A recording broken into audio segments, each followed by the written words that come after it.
Mes premiers J'aime lire présente un roman écrit par Arnaud Alméras et raconté par Hubert Drac. Adèle et le robot Noël. Si tu écoutes cette histoire en lisant ton magazine, tourne la page quand tu entends Chapitre 1. Le nouveau Père Noël. Dans son lit, Adèle Noël boude. Elle dit à son papa, qui est venu lui souhaiter bonne nuit, « Je voulais faire la tournée avec toi. J'ai 7 ans. Je suis grande. » « Tu sais bien que cette année, je ne fais pas ma tournée, » répond le Père Noël. « C'est le robot Noël qui me remplace. » La mère Noël vient embrasser sa fille. Adèle proteste encore. « C'est la nuit de Noël, je n'ai pas du tout sommeil, moi. » À cet instant, le lutin-chef surgit. « Le traîneau va décoller !» Les parents d'Adèle suivent le lutin et le Père Noël souffle à sa femme.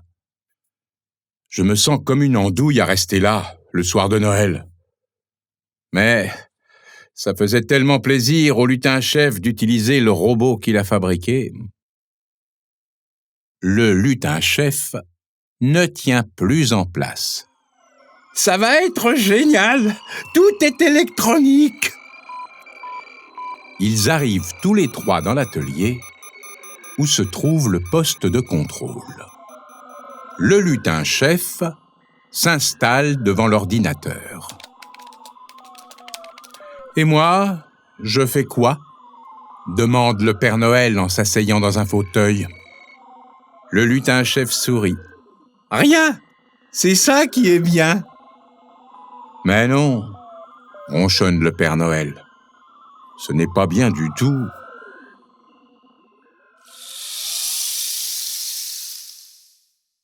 Chapitre 2. La tournée robotisée. De sa voix métallique, le robot Noël annonce « Cadeaux recomptés, liste vérifiée, traîneau préparé, prêt au décollage. » À ces mots, les rênes bondissent, le traîneau s'élève et disparaît dans la nuit. Les rênes connaissent le chemin et ils approchent de la première ville. Le robot Noël dit alors « Premier prénom sur la liste, Rémi. Prise du cadeau, dépôt du cadeau et joyeux Noël. » Ses bras télescopiques se détendent et se glissent dans la cheminée. Il dépose le cadeau au pied du sapin sans que le robot Noël ait même besoin de quitter le traîneau. Dans l'atelier, devant l'ordinateur, le lutin-chef s'exclame « Admirez la précision !» Le robot Noël poursuit. Prénom suivant sur la liste, Mehdi. Prise du cadeau, dépôt du cadeau et joyeux Noël. À nouveau, le robot saisit un cadeau dans sa hotte. Ses bras s'allongent et se glissent dans la cheminée. Soudain, montrant l'écran de l'ordinateur, la mère Noël pousse un cri. « Oh! Mais que se passe-t-il » Le robot Noël est arrivé au-dessus de la maison de Juliette. Il a prononcé la phrase habituelle, mais il vient de laisser tomber le paquet du haut de la cheminée. Le Père Noël bondit. « Le cadeau !» Le lutin-chef consulte la liste sur l'écran. « C'est une peluche ! Pas de casse, heureusement !» Le robot Noël fait de grands gestes désordonnés.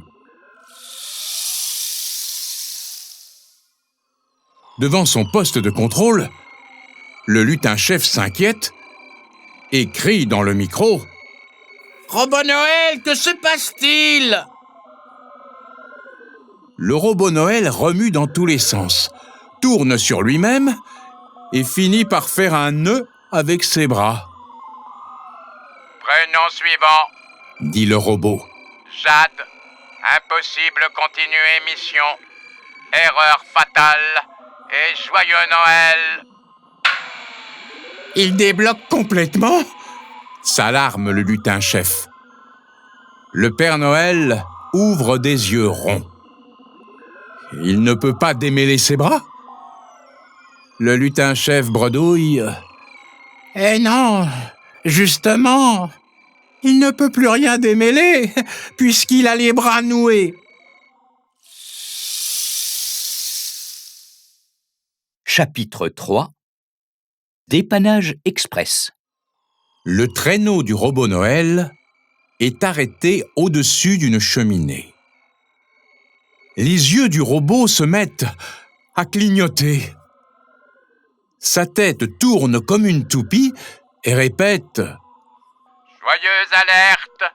Lutin joyeux. » Le Père Noël gémit « C'est une catastrophe !»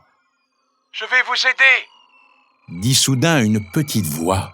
« Qui a parlé ?» demande la Mère Noël en sursautant. À cet instant, sur l'écran de l'ordinateur, apparaît Adèle Noël, qui vient de jaillir de la pile de cadeaux. « Adèle !» s'écrie le Père Noël. « Mais comment es-tu arrivée là ?» Je suis passé par la fenêtre. Et je me suis caché dans le traîneau avant qu'il s'envole. Le lutin-chef se penche sur son micro. Le robot Noël possède un bouton d'arrêt d'urgence dans le dos. Appuie dessus. Adèle appuie sur le bouton, clique, et le robot s'immobilise. Bravo, s'écrie le lutin-chef. Maintenant, je vais t'aider à rentrer. Adèle apparaît alors en gros plan sur l'écran et dit « Moi, je peux la faire, la tournée, si vous me donnez des conseils. » Adèle lit la liste. Émile, deuxième gauche, toi en pente. La Mère Noël proteste.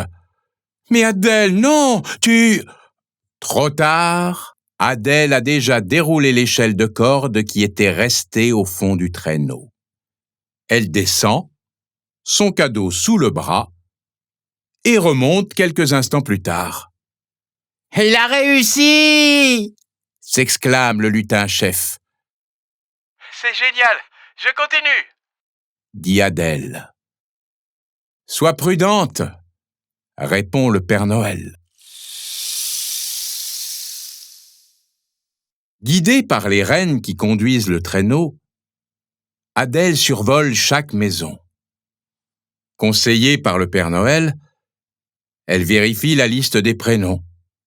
Puis, elle se glisse dans la cheminée, dépose le cadeau, remonte en vitesse et repart. C'est ainsi qu'Adèle poursuit la tournée toute la nuit. Au matin, lorsque le traîneau revient se poser devant la maison, les parents d'Adèle la serrent fort dans leurs bras. « Adèle, ma grande Adèle, tu as désobéi, mais tu as été formidable. L'année prochaine, ajoute le Père Noël, je ferai la tournée moi-même, comme d'habitude, et il n'y aura plus de problème. » En rougissant, le lutin-chef se penche sur le robot Noël. « Je vais le réparer. Puis, il m'aidera à l'atelier à classer les cadeaux. » Le Père Noël sourit. « Tout est bien qui finit bien. » Mais Adèle a l'air déçue. « Non, soupire-t-elle. Il reste un gros cadeau. J'ai dû me tromper. Un enfant va être malheureux demain matin. » Le Père Noël prend un air mystérieux. « Moi, je crois savoir pour qui est ce cadeau. Mais avant qu'il soit distribué, il faut qu'une demoiselle aille se coucher. Adèle ne répond rien. Ses yeux se sont fermés. Épuisée par la longue tournée, elle vient de s'endormir, un sourire aux lèvres.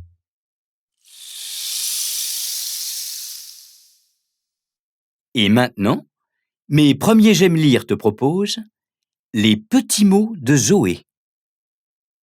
Chouette! Noël est bientôt là! Ne t'emballe pas! Emballe plutôt tes cadeaux!